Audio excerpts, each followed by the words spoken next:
شدید مذمت کرتے ہیں ہم، دل کی گہرائیوں سے ہمیں بہت دکھ ہوتا ہے، بہت تکلیف ہے ہمیں، ہمارے بھائیوں کے ساتھ یہ ہو رہا ہے، ہمارے بہنوں کے ساتھ یہ ہو رہا ہے، معصوم بچوں کے ساتھ ہو رہا ہے۔ اس طرح کے بہت سے الفاظ ہم روزمرہ کی زندگی میں بولتے ہیں، ایون ہر جگہ پہ استعمال کرتے ہیں جہاں ہم محسوس کرتے ہیں ہمیں کر لینے چاہیے تعزیت کے لیے۔ جی ہاں، بات بالکل ہو رہی ہے ایک ایسے علاقے کی پاکستان کی جہاں ہم جاتے ہیں، پاکستان کے ناردرن ایریاز، وہ علاقے، ان کی بات کی جا رہی ہے جہاں ہم اپنا وقت گزارنے کے لیے، اپنی چھٹیوں کو مزید لطف اندوز کرنے کے لیے ہم وہاں جانا پسند کرتے ہیں۔ لیکن وہاں پہ اگر کوئی حادثہ پیش آ جاتا ہے جو کہ آئے روز آئے رہتا ہے، ہمارے لیے کوئی نئی بات نہیں ہے۔ ہاں، اگر وہ پنجاب کی، سندھ کی یا کسی اور صوبے کی بات کی جا رہی ہے تو ایک الگ بات ہے، لیکن وہاں پہ تو ہمیں عادت ہو گئی ہے یہ خبریں سننے کی کہ وہاں پہ آج یہ ہو گیا، وہاں پہ آج یہ ہو گیا۔ ایسی کوئی خاص چیز اس میں نہیں ہمیں دکھائی دیتی ہے کہ ہم اس پہ روز تفصیلاً بات کریں، وہاں پہ روز تفصیلاً گفتگو کی جائے کہ آج وہاں پہ ایسے کیوں ہوا۔ وجہ جاننے کی تو ہم نے کبھی کوشش کی نہیں ہے، البتہ ہمیں معلوم ضرور ہے کہ وہ وجہ کیا ہے، لیکن ہم بول نہیں سکتے کیونکہ ہم پاکستانی ہیں۔ اور اس طرح کے جملے استعمال کرنا کہ دشمن اب ہمارا کیا بگاڑ سکتا ہے، ہم تو دشمن کے سامنے سیسا پلائی دیوار کی طرح کھڑے ہو جائیں گے، ہم تو دشمن کا یوں مقابلہ کریں گے۔ ہر سال ایک نیا ترانہ، ایک نیا نغمہ، ایک نئی بات ضرور ہم کہیں گے۔ کیونکہ ہمیں احساس ہے اپنے بھائیوں کا، اپنی بہنوں کا، اپنے تمام ان لوگوں کا جو ہمارے ملک میں رہتے ہیں لیکن ہم انہیں کبھی انصاف نہیں دے سکتے۔ ہمیں ان کا احساس ہے، تو اس احساس کی بنا پر ہم ضرور ملی نغمے پیش کر سکتے ہیں۔ ان کے لیے عقیدت ہے بہت زیادہ، لیکن ہم اس سے زیادہ کچھ نہیں کر سکتے۔ بات زیادہ پرانی نہیں کی جا رہی ہے، حالیہ گفتگو ہی کرتے ہیں۔ نماز پڑھنے کے لیے اگر آپ مسجد میں جائیں اور آپ کو یہ پتہ ہو کہ وہاں پہ آپ کو شہادت نصیب ہو جائے گی، تو یہ لمحہ کیسا ہوتا ہے؟ شاید آپ ڈر جائیں، شاید آپ دوبارہ اس مسجد میں نہ جائیں۔ ہمارا ایمان تو شاید اتنا ہی ہو سکتا ہے، لیکن وہ یہ چیزیں ہمیشہ سے دیکھتے آئے ہیں اور ہمیشہ سے وہ دیکھتے ہی رہیں گے اگر انہیں انصاف نہ ملا۔ ریڈ زون کی بات ہے، ایک مسجد ریڈ زون جہاں پہ کوئی عام انسان بغیر کسی تلاشی کے یا بغیر اپنی چیک کے جا نہیں سکتا، وہاں پہ پراپر ایک اٹیکر پہنچتا ہے، دھماکہ اڑا دیتا ہے، 50 سے زائد لوگ اسی وقت مر جاتے ہیں، 150 سے زائد ہسپتال پہنچ جاتے ہیں۔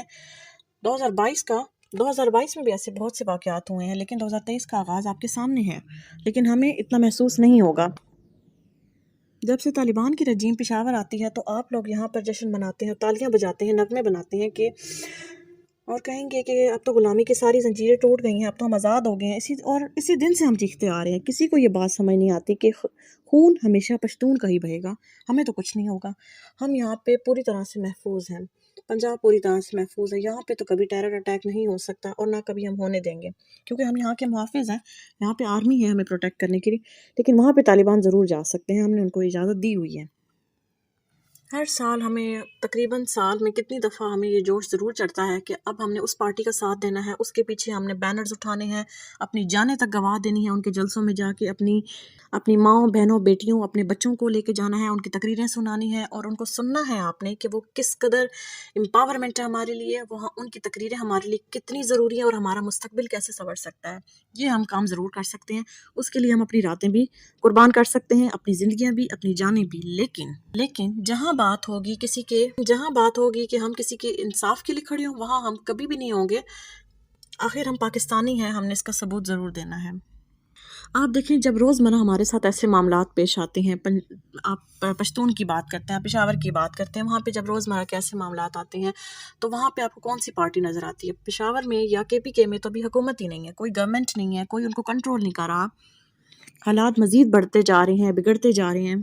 جو پولیٹیشین آتے ہیں وہ اپنی بات کرتے ہیں کہ ہم انصاف دیں گے، ہم یہ کریں گے۔ آپ نے کبھی دیکھا ہے کہ وہ کبھی آئیں، آپ کو انہوں نے وہ ایک بھی چیز دی ہو؟ شہباز شریف جو ہمارے کہہ سکتے ہیں کرنٹ PM، پہلی بات ہی انہوں نے یہ کی کہ ہم لاپتہ افراد کی کوشش کریں گے۔ بے شمار لاپتہ ہیں، کیا کوشش کی گئی ہے؟ اب ملکی حالات سارے آپ کے سامنے ہیں، آپ کھانے کے لیے کس طرح ترس رہے ہیں وہ تو آپ رہنے ہی دیں۔ انسانی جان کی یہاں کوئی اہمیت نہیں ہے، آپ کو رائٹ ہے کہ آپ کسی کو بھی جا کے مار سکتے ہیں اور 2 دن آپ نغمے گائیں اور اس کے بعد تیسرے دن بھول جائیں اور پھر انتظار کریں کوئی نئی حادثے ہونے کا۔ جب تک یہ تفریق نہیں بند ہوگی، جب تک سیکولیرٹی نہیں آئے گی، آپ سیکولر گورنمنٹ نہیں بنائیں گے، یہ ہوتے رہیں گے حادثات اور ہمیشہ چلتے رہیں گے۔ پاکستان کا کوئی فیوچر نہیں ہوگا، نہ کبھی ہو سکتا ہے جب تک پاکستان میں سیکولیرٹی نہ آئے۔ اب یہ کون لا سکتا ہے؟ یہ سوال آپ سے ہے، مجھ سے ہے اور ہماری گورنمنٹ سے ہے، یہ کون لا سکتا ہے؟ افغان طالبان سے میٹنگ آپ کرتے ہیں، مطالبات آپ کرتے ہیں، لیکن اس کا اثر اس عوام پہ پڑتا ہے، اس عوام اس کو وہ سب کچھ فیس کرنا پڑتا ہے جو جانتی بھی نہیں ہے کہ آپ دونوں کے درمیان میں کیا کنٹروورسی ہوئی ہے، آپ دونوں کے درمیان میں کیا ایسے ایگریمنٹس ہوئے ہیں جن کی بیس پہ وہ تیار رہے ہمیشہ سے کہ انہوں نے اب اپنی جانیں قربان کرنی ہیں، اور تیار رہیں۔ کبھی وہ بازار میں جانے قربان کرنے کے لیے تیار ہو سکتے ہیں، آپ ان کو یہ سرٹیفکیٹ کہیں پہ بھی دے سکتے ہیں، اسکولز میں دے سکتے ہیں، یونیورسٹیز میں دے سکتے ہیں، بازاروں میں، مسجدوں میں، درباروں میں، کہیں پہ بھی آپ دے سکتے ہیں، آپ کو یہ رائٹ ہے اور یہ بہت عہدے کی بات ہے۔ کیا آپ انسانی جان اتنی ناقص ہے یا اتنی آپ نے اس کو اہمیت نہیں دی ہوئی کہ آپ کسی کو بھی جا کے کہیں پہ بھی مار سکتے ہیں؟ دنیا میں یہ ظلم کہیں پہ بھی ابھی نہیں ہو رہا، اور نہ ایسی کوئی مثال ہمیں ملتی ہے کہ بغیر کسی وجہ کے آپ کسی ایک اتنی بڑی عوام کو آپ سر عام مار دیں، سر عام اجتماعی قتل کر دیں۔ یہ اجازت آپ کو کس نے دی ہے؟ کس مذہب نے، کس چیز نے آپ کو یہ دی ہے اجازت کہ آپ اپنی نظریات کی بنا پر کسی انسان کا قتل کر دیں؟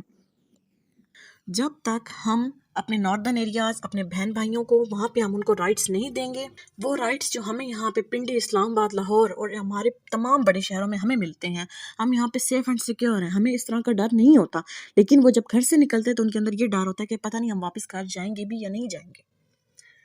ان کی اتنی وحشت، اتنی آپ نے پھیلائی ہوئی ہے کہ وہ جان کے بھی، وہ چاہ کے بھی اس چیز سے نہیں نکل سکتے۔ اس کا کیا حل ہو سکتا ہے؟ کیا یہ وہ ساری زندگی یوں ہی گزار دیں؟ اس کے لیے ہمیں سب سے پہلے یہ تفریق بند کرنی ہوگی، ہم سب کو اکٹھا ہونا پڑے گا، ہم سب کو آواز اٹھانی پڑے گی اس ادارے کے خلاف جس کی وجہ سے یہ سب کچھ ہو رہا ہے، اور آپ اور میں، ہم سب یہ جانتے ہیں یہ کس کی وجہ سے ہو رہا ہے۔ جب تک ہم نہیں اٹھیں گے، ہم آواز نہیں اٹھائیں گے، ہم کل ان کے ساتھ ہو رہا ہے یہ ہمارے ساتھ بھی ہو سکتا ہے، اور یہ ہوتا رہے گا اگر ہم آواز نہیں اٹھائیں گے۔